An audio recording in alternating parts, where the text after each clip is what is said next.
Then marami pong mga basher na pumasok na porkit pogi, bibilhan. Doon po ako na-hurt na sabi ko, sa dami-dami ng paghihirap natin, sa dinaranas natin, pinalagaan natin na maliit na negosyo, tinayo natin. May makakarinig ka, makikita kang mga nagbabash sa'yo.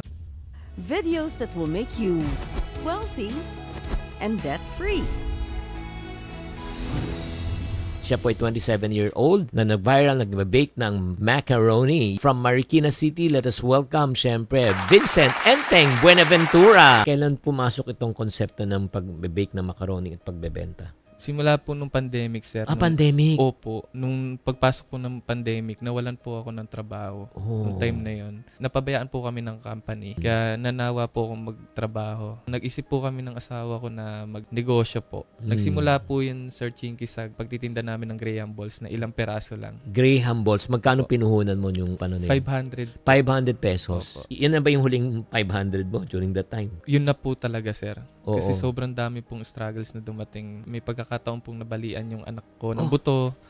Tapos binaha po kami. Wash out po lahat ng pinaghirapan namin gamit. Pati po yung puhunan, lahat nawala po. Sa 500 pesos na Graham Ball mo, magkano mo na ibenta at magkano tinubo? Nung time na yun, 60% po yung profit. Puhunan. Tapos 40% po yung kita. Profit, oo. Saan ka pumwesto during nagbebenta ka ng Graham Ball? Sa Marikina parang po. Naglatag lang po ako doon ng styro. Doon ko lang po siya pinatong-patong. Yung unang araw, hindi nabenta, hindi naubos. Hindi po naubos eh. Pero syempre, nung mga panahon na walang benta pag uwi nyo, anong pakiramdam? Ang hirap po, sir, kasi syempre isipin po namin ulit yung gastos kinabukasan. Kailangan po namin kasi makakolekt ng panggastos ng pang-araw-araw. From Graham Balls, so naisip mo na nawa na ano yung next na ginawa mo? Nagtinda po kami ng iba't ibang klaseng merienda po. May mga pizza roll, tuna pie, drinks. Kung ano po yung hinahanap ng customer, yun po. Hanggang sa binuo ko na po yung idea na dapat araw-araw iba-iba. Para hindi sila nananawa. Araw-araw bibili sila. Nag-work naman yun? Nag-work naman po hanggang sa nag-ikot-ikot na po ako ng iba't ibang palengke. So naglalako ka talaga? Opo. At sa paglalako mo during that time, magkano naman kinikita mo araw-araw? Sakto lang po sa pang-araw-araw namin. Minimum po ng sir, 500 to 600 po. 500 to 600 pesos a day ang kinikita mo. So paano tayo lumanding nga sa Bake Macaroni? Nung time na yun, sir, nabuo ko na yung idea, sir. Sabi ko sa asawa ko na nakakapagod na mag-isip ng iba't ibang klaseng paninda. Tapos iba-iba yung lulutuin mo. Syempre po, iba-iba yung proseso. Kaya sabi ko, mag-stay lang po tayo dito sa isang klase. Which is, yung mga customer ko po na encounter ko na masarap yung Bake Mac namin.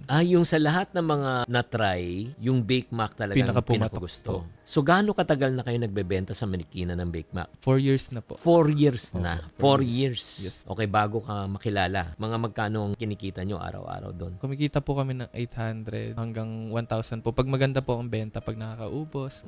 Kailan ka nag-viral? Kailan ka na-discover? Nitong taon lang po, sir. Itong nung taon? February lang po. February. Nung time na yun, sir, nagtitinda po ako ng Bake Mac. Then wala pong masyadong pumapansin nung time na yun. Tapos may dumaan po sa akin na hindi ko po akalain na vlog na pala yun, sir. Tinanong niya kung pwede po mag-video. So sabi ko, pwede naman po, okay lang. Tapos nung kinabukasan po, nagulat ako na yun nga po, may nag-upload ng video, nag-viral po. Then marami pong mga basher na pumasok na porkit pogi, bibilhan. Doon po ako na-hurt na sabi ko, sa dami-dami ng paghihirap natin, sa dinaranas natin na pinalagaan natin na maliit na negosyo, tinayo natin. May makakarinig ka, makikita kang mga nagbabash sa'yo na porkit pogi, binibilan nyo, paano pagpangit? Ganun po yung mga na-encounter namin. Nang dahil doon, tumaas ba ang benta?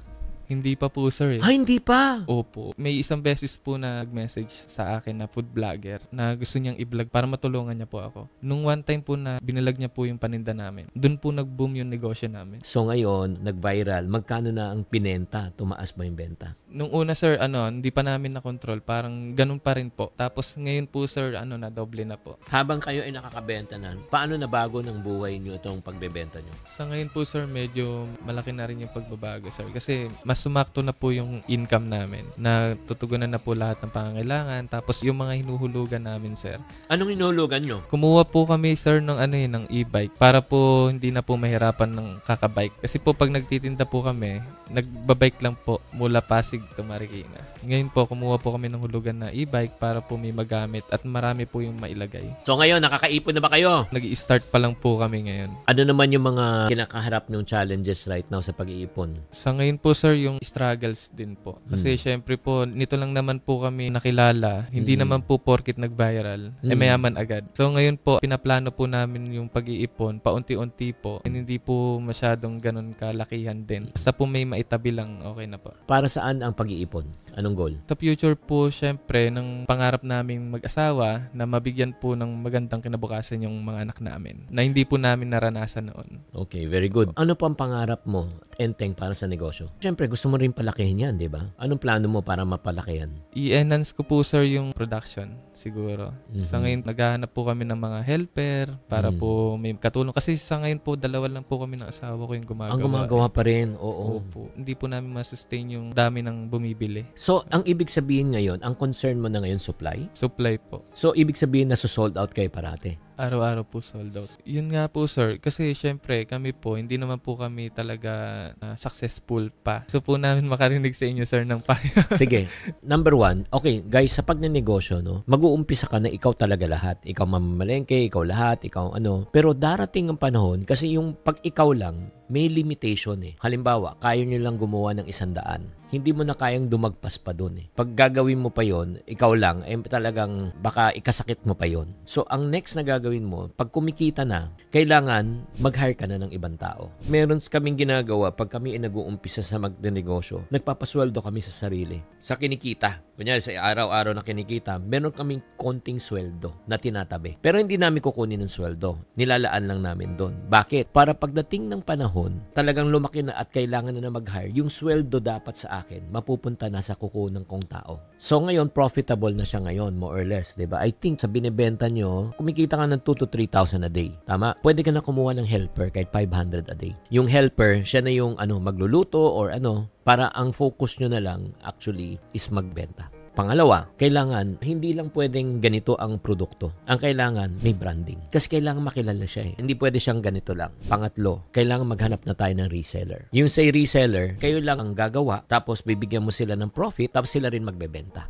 Yun yung tatlo na pwedeng gagawin. So darating panahon, hindi lang ikaw ang magbebenta doon. Kasi ang problema sa ganito, kung ikaw lang nasa pwesto, paano na kung nagkasakit ka? And then next, pag mag-e-expand ka, kailangan ba ng puhunan? Yes po. Kasi lang po sa bahay, sir. Maliit lang po talaga. So, ang next na gagawin mo, maghanap ka ng bahay. Bahay na mas malaki na. Yan ang next. Bakit? Huwag rin tayo magpupwesto. Hindi mo kailangan ng pwesto. Kasi pag pwesto, overhead. Dapat, ang hanapin natin, bahay na pwedeng maging commissary. Para 2-in-1 na. Lumaki na yung space nyo, meron ka pang negosyo sa bahay. Yan ang isa pa pang-apat. Anong magiging challenge mo? Kasi sa lahat ng gagawin at plano natin, may mga challenges yan. Ano sa palagay mo magiging challenge mo pag in-implement natin to? Siguro sir, yung pagiging ready na magtayo ka ng malaking negosyo. Kasi di po biro din sir, no, kapag magkakaroon ka ng mga tauhan, syempre kailangan aralin mo rin. Ano masasabi mo muna sa mga tao ngayon may pinagdadaan na katulad nyo, hanggang 5 piso na lang pinaghahati-hati nyo pa pambili ng merienda, at I'm sure hindi lang ikaw yung nakaranas yan, may mga taong nakanood ngayon nakaranas. Ano masasabi mo sa kanila? Para sa mga napanghinaan po ng loob, wag po kayong mapanghinaan ng loob. Ituloy nyo lang po kung ano po yung nasimulan ninyo. Tapos, wag po kayong magpadala sa mga sasabihin ng iba na keso nahihiya po tayo dahil wala po tayong madukot sa bulsa. Maging totoo lang po tayo sa sarili natin. Si Lord na po yung bahala magbigay sa atin ng blessing.